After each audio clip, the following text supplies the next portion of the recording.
So you've been rejected. I've got about 10 minutes. Let's go. So you've been rejected, right? Maybe you made a proposal on something and you sent it over and you were so excited about it. You were like, this is going to be great. They've already kind of said yes. I'm going to send it over. I'm going to like give it up to God. And then you get a reply back and they're like, no, thank you. And you're confused. Maybe you're confused. Maybe you're upset. Maybe you're angry. Maybe you're mad. Maybe you're sad. Maybe you disassociate completely because rejection is so tough, right, to experience. So what now, right? What now? And here's the thing, we can go cheesy. If you want to go cheesy, you can be like, rejection is redirection, and you can go cheesy with that if you want to. But I like to go creativity. Okay, so here's the deal. One, what is rejection? Define it for yourself. Like, really, have you ever like defined rejection? Because really what most people say rejection is somebody else just exercising their choice. And don't we all want choices? Like, rejection is somebody else using their freedom to choose. Don't we want that too? So I love that as context. But acknowledge the feeling. With their decision, it created a feeling for you. The feeling is most likely rooted in a story that you have about somebody saying no or somebody not choosing you, but that's a whole different video. So for now, we're just dealing with rejection, okay? Acknowledge the feeling. I feel sad. I feel confused. I feel angry. I feel relieved. Some of you might feel relieved when you're rejected, especially if you have an aversion to responsibility, or like if you have an aversion to receiving, then rejection could be difficult. I digress. Acknowledge the feeling, right? Because there's a feeling there. There is a feeling there. And when we can acknowledge the feeling, we can get deeper than it. We can grow beyond it, okay? And get to the creativity. So I'm going to tell you a little story. We go to the carnival, my husband, my 2 sons, and I. My sons are 10 years apart, right? So 13 and 3. There's a terrifying looking little kiddie roller coaster, right? It's a caterpillar, and it goes in a circle with like ups and downs. And of course, my little son wants to go on it. He's like, I want to go on a roller coaster. I'm like, of course you do. That doesn't look scary at all. The fact that it's resting on, 2x4 wood planks is not terrifying for me as your mother at all. But again, I digress. We stand in line. There's like 10 kids ahead of us. There's like 5 cars on the caterpillar train. The cars fill up, okay? And we get to the next. We're like the next to be in. They let 9 kids in, which means that there's an open seat on the caterpillar, right? The ride attendant says, hop in this car. I walk over to the little car with my son, who's 3, and there's a kid who's probably about 7 who's already sitting in the seat. I'm like, I don't know what he wants. Maybe he wants to ride solo, which I totally respect. So I ask him, I say, hey, could he ride with you? Pointing to my little son. Hey, can he ride with you, or would you like to ride alone? And the little kid said, I'd like to ride alone. I said, go for it, babe, no problem. We back up, we get to the front of the line, and the older kid that's behind us says, man, he just got rejected. And I look at him and I go, oh my gosh, that's so interesting, because I didn't even experience rejection. I didn't even see it that way. Do you want to know what I saw?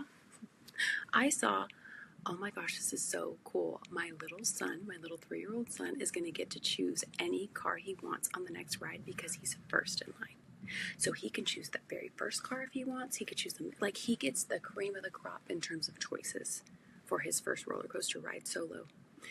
And it was in that moment that I realized that rejection has different perspectives. There are different lenses to this. There's different levels to this. So what if rejection is not about rejection? It's about what constitutes rejection for you.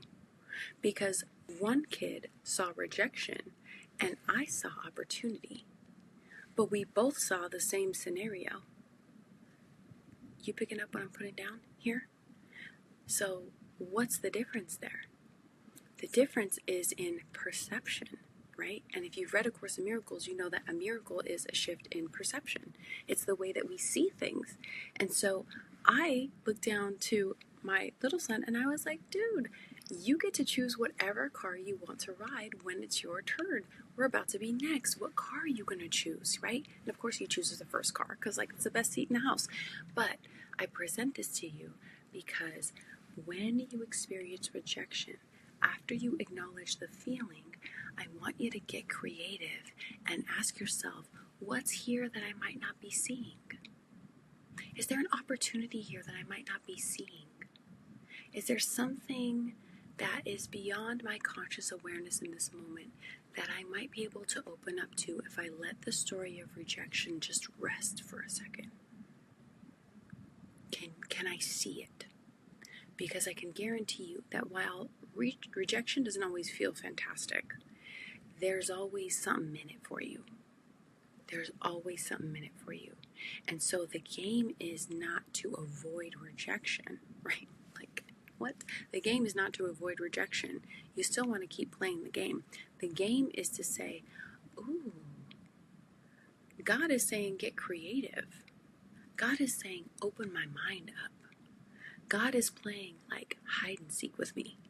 And we're going to go play hide and seek. And we're going to find where the opportunity is here. We're going to find where that door may have closed, but there is a hidden window that I didn't see before.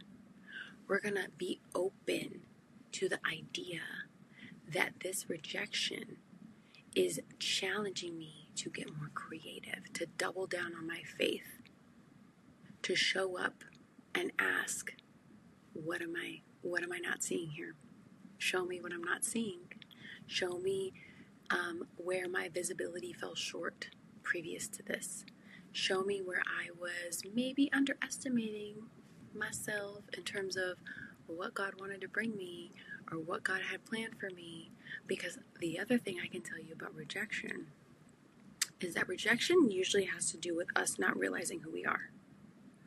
And when we don't realize who we are and we walk around blind to our own worth and blind to our own value and blind to our own power, or flat out just ignorant to it, other people act that way too. Other people will act, right, because they're reflecting that back to us. They're reflecting back the power of like, oh, she doesn't know her own power, so I can't see it. I can't see her power. She doesn't know her own value, so I don't know her value. I don't recognize her true value because she doesn't embody it for me to see. And that's the thing that the rejection is an invitation for. It's an invitation in like the refinement and the creativity and looking at, wow, I wonder why I categorize that as rejection. I wonder what is the context for me? What qualifies an interaction as rejection? Is it when a want meets a no? And again, right, I love that phrase of like, if you get a no, you're talking to the wrong person. You're just talking to the wrong person. But I would like to offer this to you as a way to play with rejection, because if you're going to become the best version of you, there's going to be people along the way that just choose differently. And don't we all want the freedom to choose differently, right? Don't we all want the freedom to like be able to say yes or no to something and not have it be made personal? I think that sounds really, really liberating. So have fun with this. I love you. I'll talk to you soon.